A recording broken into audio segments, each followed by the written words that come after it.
ਸਤਨਾਮ ਸ਼੍ਰੀ ਵਾਹਿਗੁਰੂ ਸਾਹਿਬ JIO. ਪਰਮ ਸਨਮਾਨਿਓ ਗੁਰੂ ਖਾਲਸਾ ਸਾਧ ਸੰਗਤ ਜੀ, ਵਾਹਿਗੁਰੂ ਜੀ ਕਾ ਖਾਲਸਾ, ਵਾਹਿਗੁਰੂ ਜੀ ਕੀ ਫਤਿਹ। ਭਾਈ ਨਾਊ, ਭਾਈ ਭੋਲੂ ਸੇਖੜ ਜਾਤ ਦੇ ਬੜੇ ਭਲੇ ਪੁਰਸ਼ ਸਨ। ਭੀਵਾ ਜਾਤ ਦਾ ਭਾਈ ਜੱਟੂ ਅਤੇ ਭਾਈ ਮੂਲਾ ਵੀ ਮਹਾਨ ਪੁਰਖ ਸਨ। ਚਾਰੇ ਹੀ ਮਿਲ ਕੇ ਸ੍ਰੀ ਗੁਰੂ ਅਰਜਨ ਦੇਵ ਜੀ ਦੇ ਦਰਬਾਰ ਵਿੱਚ ਆਏ। ਆ ਕੇ ਬੜੇ ਪ੍ਰੇਮ ਨਾਲ ਨਮਸਕਾਰ ਕੀਤੀ। ਫਿਰ ਗੁਰੂ ਗਰੀਬ ਨਿਵਾਜ ਦੇ ਪਾਸ ਆ ਕੇ ਹੱਥ ਜੋੜ ਕੇ ਬੇਨਤੀ ਕੀਤੀ, ਤੁਹਾਡੀ ਬਾਣੀ ਅਨੇਕ ਪ੍ਰਕਾਰ ਦੀ ਹੈ।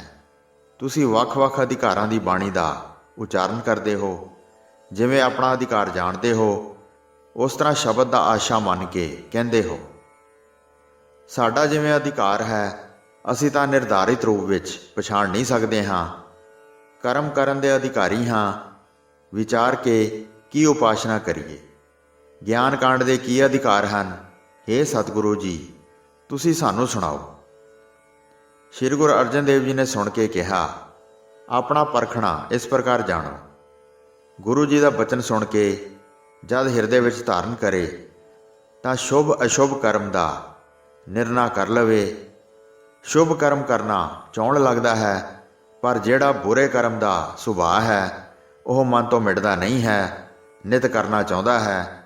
ਉਸ ਦਾ ਕਰਮ ਤੇ ਅਧਿਕਾਰ ਤਦ ਹੀ ਹੋਵੇਗਾ ਜੇ ਗੁਰਸਿੱਖਾਂ ਦੀ ਸੇਵਾ ਕਰਨ ਲੱਗ ਜਾਵੇ ਅਤੇ ਗੁਰਬਾਣੀ ਸੁਣਨ ਵਾਸਤੇ ਉਸ ਦੇ ਮਨ ਵਿੱਚ ਪ੍ਰੇਮ ਜਾਗੇ। ਹੌਲੀ ਹੌਲੀ ਮਨ ਦੇ ਖੋੜ ਦੂਰ ਕਰੇ ਅਤੇ ਪ੍ਰਭੂ ਦੀ ਅਭਿਲਾਸ਼ਾ ਵਾਲੇ ਪਾਸੇ ਚਿੱਤ ਨੂੰ ਲਾਵੇ। ਜਦ ਗੁਰੂ ਜੀ ਦੇ ਬਚਨ ਆਪਣੇ ਕੰਨਾਂ ਨਾਲ ਸੁਣੇਗਾ ਤਦ ਅਸ਼ੁਭ ਕਰਮ ਦਾ ਨਾਸ਼ ਹੋ ਜਾਏਗਾ। ਕੋਈ ਕਦੀ ਜੇ ਬਾਣ ਆਵੇ ਤਾਂ ਜੇ ਉਸ ਦੇ ਮਨ ਨੂੰ ਚੰਗਾ ਨਾ ਲੱਗੇ ਤਾਂ ਇਹ ਸਮਝੋ ਤੁਸੀਂ ਉਪਾਸਨਾ ਦੇ ਅਧਿਕਾਰੀ ਹੋ ਗਏ ਹੋ। ਫਿਰ ਗੁਰਬਾਣੀ ਵਿਚਾਰ ਕੇ ਉਸ ਦਾ ਅਭਿਆਸ ਕਰੋ। ਪੜ੍ਹਨ, ਸੁਣਨ ਅਤੇ ਅਰਥਾਂ 'ਤੇ ਵਿਚਾਰ ਕਰਨ ਨਾਲ ਜਿਹੜਾ ਅਸ਼ੁਭ ਹੈ ਉਹ ਦੂਰ ਕਰੇ। ਗੁਰ ਸ਼ਬਦ ਸੁਣ ਕੇ ਹਿਰਦੇ ਦੇ ਸਾਰੇ ਖੋਟੇ ਕਰਮ ਖਤਮ ਕਰੇ। ਜਦ ਵਿਸ਼ਿਆਂ ਦੇ ਰਸ ਤੋਂ ਮਨ ਫਿਰ ਜਾਵੇ, ਅਸ਼ੁਭ ਕੰਮਾਂ ਨਾਲ ਪ੍ਰੇਮ ਨਾ ਕਰੇ, ਜਗਤ ਨੂੰ ਦੁੱਖ ਰੂਪ ਜਾਣ ਕੇ ਦੁਨੀਆ ਦੇ ਸਾਰੇ ਵਿਹਾਰ ਫਿੱਕੇ ਲੱਗਣ ਲੱਗ ਜਾਣ, ਤਦ ਆਪਣੇ ਆਪ ਨੂੰ ਗਿਆਨ ਦਾ ਅਧਿਕਾਰੀ ਸਮਝੇ। ਫਿਰ ਸੱਤ ਅਤੇ ਅਸੱਤ 'ਤੇ ਵਿਚਾਰ ਕਰਨ ਲੱਗ ਜਾਵੇ। ਜਦ ਇਸ ਤਰ੍ਹਾਂ ਆਪਣੇ ਆਪ ਨੂੰ ਅਧਿਕਾਰੀ ਜਾਣੇ, ਫਿਰ ਉਸ ਵਿਧੀ ਅਨੁਸਾਰ ਆਪ ਕਰਨ ਲੱਗੇ। ਸਾਰੇ ਅਧਿਕਾਰਾਂ 'ਤੇ ਗੁਰਬਾਣੀ ਰਚੀ ਗਈ ਹੈ ਅਤੇ ਸਿੱਖ ਨੂੰ ਸਾਰੇ ਅਧਿਕਾਰਾਂ ਵਾਲਾ ਜਾਣੋ। ਆਪਣੇ ਅਧਿਕਾਰ ਨੂੰ ਆਪਣੀ ਸ੍ਰੇਸ਼ਟ ਮੱਤ ਨਾਲ ਪਹਿਚਾਣੋ ਅਤੇ ਗਿਆਨ ਦੇ ਵਿੱਚ ਕਰਮ ਉਪਾਸਨਾ ਕਰੋ। ਸਾਰੇ ਆਪਣੇ ਨਿੱਜ ਅਧਿਕਾਰ ਜਾਣ ਕੇ ਗੁਰ ਸ਼ਬਦ ਨਾਲ ਨਿਤ ਪ੍ਰੇਮ ਕਰਨ ਲੱਗੇ। ਗੁਰਵਾਕ ਸੁਣ ਕੇ ਉਹਨਾਂ ਨੂੰ ਸਮਝ ਆ ਗਈ ਤੇ ਨਿੱਜ ਅਧਿਕਾਰ ਵਿੱਚ ਲੱਗ ਕੇ ਸਾਰੇ ਆਪਣੇ ਨਿੱਜ ਅਧਿਕਾਰ ਜਾਣ ਕੇ ਗੁਰ ਸ਼ਬਦ ਨਾਲ ਨਿਤ ਪ੍ਰੇਮ ਕਰਨ ਲੱਗੇ। ਗੁਰਵਾਕ ਸੁਣ ਕੇ ਉਹਨਾਂ ਨੂੰ ਸਮਝ ਆ ਗਈ ਤੇ ਨਿੱਜ ਅਧਿਕਾਰ ਵਿੱਚ ਲੱਗ ਕੇ ਮੁਕਤੀ ਪ੍ਰਾਪਤ ਕੀਤੀ। ਭਾਈ ਚਤੁਰਦਾਸ ਅਤੇ ਭਾਈ ਮੂਲਾ ਦੋਵੇਂ ਕਪੂਰ ਜਾਤ ਨਾਲ ਸੰਬੰਧਿਤ ਸਨ। ਫਿਰ ਭਾਈ ਹਾੜੂ ਅਤੇ ਭਾਈ ਗਾੜੂ ਆਏ, ਜਿਨ੍ਹਾਂ ਦੀ ਗੋਤ ਵਿੱਜ ਸੀ। ਇਹ ਚਾਰੇ ਚੱਲ ਕੇ ਸਤਿਗੁਰੂ ਜੀ ਦੇ ਦਰਬਾਰ ਵਿੱਚ ਆਏ। ਬੰਦਨਾ ਕਰਕੇ ਉਹ ਪੁੱਛਣ ਲੱਗੇ, ਤੁਹਾਡਾ ਉਪਦੇਸ਼ ਸੁਣ ਕੇ ਬਹੁਤ ਸਿੱਖ ਜਾਗਰਿਤ ਹੋਏ ਹਨ। ਸ਼ੁਭ ਕਰਮਾਂ ਵਾਸਤੇ ਸਦਾ ਉਦਮਸ਼ੀਲ ਰਹਿੰਦੇ ਹਨ ਅਤੇ ਮਨ ਵਿੱਚ ਧਾਰ ਕੇ ਸਤਿਨਾਮ ਦਾ ਸਿਮਰਨ ਕਰਦੇ ਹਨ। ਸਾਰੇ ਸੰਤ ਵੀ ਇਸ ਤਰ੍ਹਾਂ ਕਹਿੰਦੇ ਹਨ। ਆਪ ਜੀ ਦਾ ਮਤ ਇਸ ਤਰ੍ਹਾਂ ਹੈ। ਸਿਰੀ ਰਾਗ ਦੀ ਵਾਰ ਵਿੱਚ ਇੱਕ ਸ਼ਲੋਕ ਹੈ, ਜਿਹੜਾ ਸਤਿਗੁਰੂ ਜੀ ਨੇ ਇਸ ਤਰ੍ਹਾਂ ਆਪਣੇ ਮੁਖ ਤੋਂ ਉਚਾਰਨ ਕੀਤਾ ਹੈ। ਸ਼ਲੋਕ ਮਹੱਲਾ ਪਹਿਲਾ। ਦਾਤੀ ਸਾਹਿਬ ਸੰਧੀਆ, ਕਿਆ ਚੱਲੈ ਤਿਸ ਨਾਲ, ਇੱਕ ਜਾਗੰਦੇ ਨਾਲ ਹਨ, ਇੱਕ ਨਾ ਸੁੱਤਿਆਂ ਦੇ ਉਠਾਲ। ਦਾਤਾਂ ਸਭ ਮਾਲਕ ਦੀਆਂ ਹਨ, ਉਸ ਨਾਲ ਕੀ ਚਾਰਾ ਚੱਲ ਸਕਦਾ ਹੈ। ਕਈ ਜੋ ਜਾਗਦੇ ਹਨ ਉਹਨਾਂ ਨੂੰ ਵੀ ਪ੍ਰਾਪਤ ਨਹੀਂ ਹੁੰਦਾ ਅਤੇ ਕਈਆਂ ਨੂੰ ਉਹ ਸੁੱਤਿਆਂ ਨੂੰ ਉਠਾਲ ਕੇ ਦੇ ਦਿੰਦਾ ਹੈ। ਇਸ ਤੋਂ ਇਸ ਤਰ੍ਹਾਂ ਸਮਝ ਆਉਂਦੀ ਹੈ ਕਿ ਪ੍ਰਭੂ ਨੇ ਸੁੱਤਿਆਂ ਪਿਆਂ ਨੂੰ ਦਾਤ ਦੇ ਦਿੱਤੀ। ਜਿਹੜੇ ਜਾਗਦੇ ਸਨ ਉਹ ਖਾਲੀ ਰਹਿ ਗਏ। ਇਸ ਕਰਕੇ ਸਾਨੂੰ ਸੁੱਤਿਆਂ ਹੀ ਰਹਿਣਾ ਚਾਹੀਦਾ ਹੈ। ਤਦ ਸ਼੍ਰੋਮਣੀ ਸੋਢੀ ਭਾਵ ਸ੍ਰੀ ਗੁਰੂ ਅਰਜਨ ਦੇਵ ਜੀ ਇਸ ਤਰ੍ਹਾਂ ਬੋਲੇ, ਇਸ ਦਾ ਆਸ਼ਾ ਹੋਰ ਵਿਧੀ ਅਨੁਸਾਰ ਹੈ। ਕਈ ਤਾਂ ਪੜ੍ਹ ਕੇ ਪੰਡਿਤ ਹੋ ਜਾਂਦੇ ਹਨ ਤੇ ਮਨ ਵਿਸ਼ਾਲ ਹੰਕਾਰ ਨਾਲ ਭਰ ਜਾਂਦਾ ਹੈ। ਉਹ ਸੰਤਾਂ ਦੀ ਸੇਵਾ ਨਹੀਂ ਕਰਦੇ ਹਨ। ਅਸੀਂ ਬਹੁਤ ਬੁੱਧੀਵਾਨ ਹਾਂ, ਦਿਲ ਵਿੱਚ ਸਦਾ ਇਹੋ ਧਾਰਨ ਕਰ ਛੱਡਦੇ ਹਨ। ਝਗੜਾ ਕਰਦੇ ਹਨ, ਦਿਲ ਵਿੱਚ ਨਿਸ਼ਚਾ ਨਹੀਂ ਹੈ ਅਤੇ ਕਦੀ ਵੀ ਸ਼ੁਭ ਉਪਦੇਸ਼ ਨੂੰ ਮੰਨਦੇ ਨਹੀਂ ਹਨ। ਕਈ ਅਨਪੜ੍ਹ ਹਨ, ਉਹਨਾਂ ਦਾ ਮਨ ਹੰਕਾਰੀ ਨਹੀਂ ਹੈ। ਗੁਰੂ ਸੰਤਾਂ ਦੀ ਬੜੇ ਪ੍ਰੇਮ ਨਾਲ ਸੇਵਾ ਕਰਦੇ ਹਨ। ਜੋ ਪੜ੍ਹਿਆ ਹੋਇਆ ਵਿਅਕਤੀ ਹੈ ਉਹ ਜਾਗਦੇ ਸਮਾਨ ਹੈ, ਇਸ ਕਰਕੇ ਖਾਲੀ ਰਹਿ ਜਾਂਦਾ ਹੈ।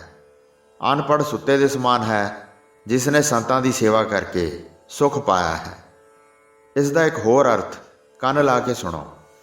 ਇੱਕ ਮਨੁੱਖ ਸਤ ਸੰਗਤ ਵਾਲੇ ਸਥਾਨ 'ਤੇ ਗਿਆ। ਉੱਥੇ ਨੀਂਦਵਸ ਹੋ ਕੇ ਪਿਆ ਰਿਹਾ। ਪ੍ਰਸ਼ਾਦ ਛਕਣ ਵਾਲੇ ਨੇ ਉਸ ਨੂੰ ਵੇਖਿਆ, ਉਸ ਨੂੰ ਜਗਾ ਕੇ ਪ੍ਰਸ਼ਾਦ ਦੇ ਦਿੱਤਾ। ਜਿਹੜਾ ਸਤਸੰਗ ਵਿੱਚ ਗਿਆ ਹੀ ਨਹੀਂ ਤੇ ਆਪਣੇ ਘਰ ਵਿੱਚ ਬੈਠਾ ਹੀ ਜਾਗਦਾ ਰਿਹਾ, ਉਹ ਖਾਲੀ ਰਿਹਾ। ਇਸ ਉੱਤੇ ਇੱਕ ਹੋਰ ਦ੍ਰਿਸ਼ਟਾਂਤ ਸੁਣਾਉਂਦੇ ਹਾਂ, ਸੁਣੋ। ਦੋ ਸੁਦਾਗਰਾਂ ਨੇ ਇਹ ਗੱਲ ਸੁਣੀ। ਸਵੇਰ ਹੁੰਦਿਆਂ ਹੀ ਜਹਾਜ਼ ਚੱਲ ਪਵੇਗਾ। ਇਹ ਸੁਣ ਕੇ ਆਪਣੇ ਕੰਮਕਾਜ ਵਾਸਤੇ ਵੱਡੀ ਮੰਜ਼ਿਲ ਤੈਅ ਕੀਤੀ। ਸਵੇਰ ਹੁੰਦਿਆਂ ਹੀ ਉੱਥੇ ਜਾ ਪਹੁੰਚੇ। ਇੱਕ ਜਹਾਜ਼ ਵਿੱਚ ਚੜ੍ਹ ਕੇ ਸੌਂ ਗਿਆ, ਦੂਸਰਾ ਨਾ ਚੜ੍ਹਿਆ। ਇਸ ਤਰ੍ਹਾਂ ਜਾਣੋ। ਉਸਨੇ ਸੋਚਿਆ ਕਿ ਚੱਲਣ ਸਮੇਂ ਆ ਕੇ ਚੜ੍ਹ ਜਾਵਾਂਗਾ। ਸਾਰੀ ਰਾਤ ਉਹ ਜਾਗਦਾ ਰਿਹਾ, ਪਰ ਜਹਾਜ਼ ਦੇ ਲਾਗੇ ਨਾ ਪਹੁੰਚਿਆ। ਜਦ ਜਹਾਜ਼ ਚੱਲਣ ਦਾ ਸਮਾਂ ਹੋਇਆ ਤਾਂ ਢੋਲ ਵੱਜਿਆ। ਉਹ ਸੁਦਾਗਰ ਕਿਸੇ ਹੋਰ ਖਿਆਲ ਵਿੱਚ ਹੀ ਜਾਗਦਾ ਰਿਹਾ।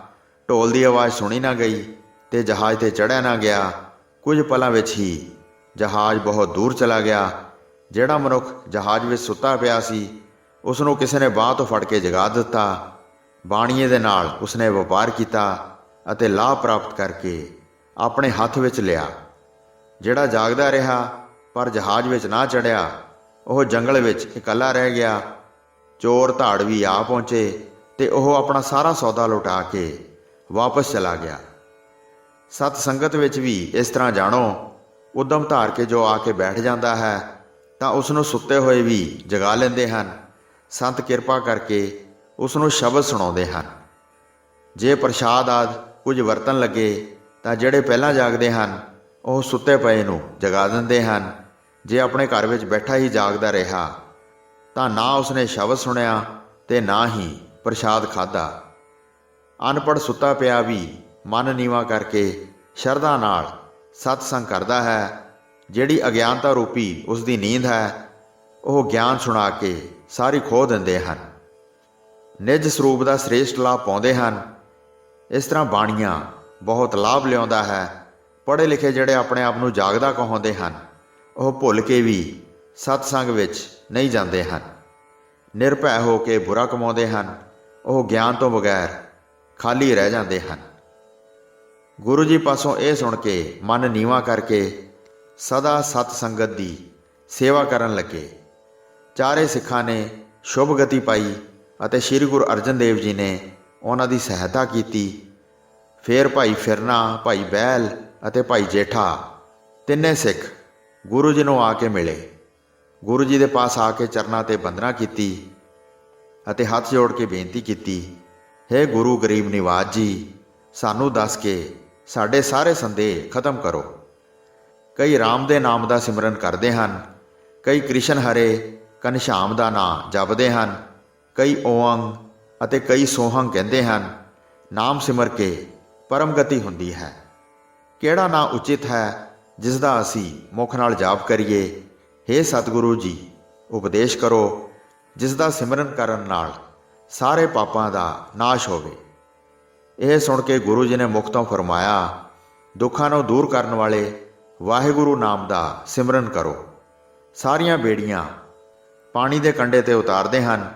ਇਸ ਤਰ੍ਹਾਂ ਪਾਰ ਕਰਨ ਦੀ ਸ਼ਕਤੀ ਸਾਰੀਆਂ ਬੇੜੀਆਂ ਰੱਖਦੀਆਂ ਹਨ।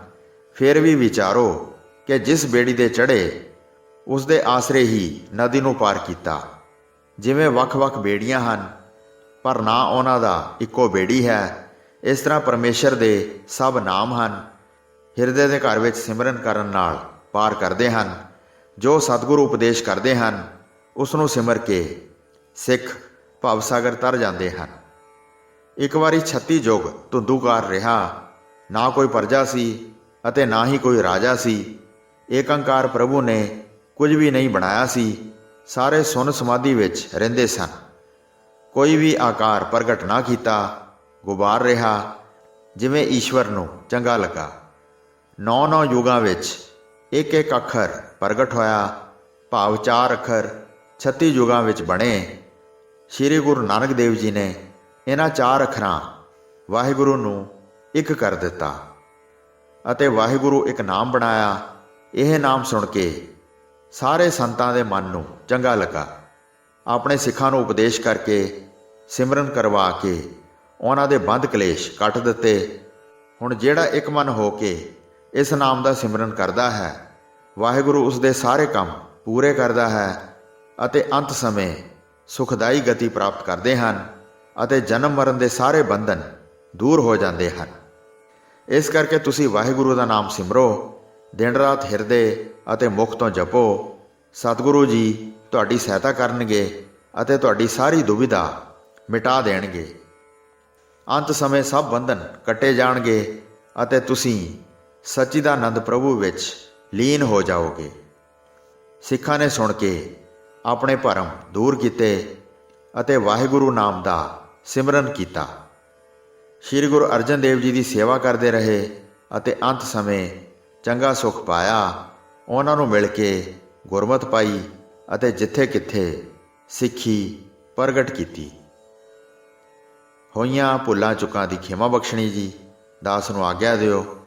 ਵਾਹਿਗੁਰੂ ਜੀ ਕਾ ਖਾਲਸਾ, ਵਾਹਿਗੁਰੂ ਜੀ ਕੀ ਫਤਿਹ।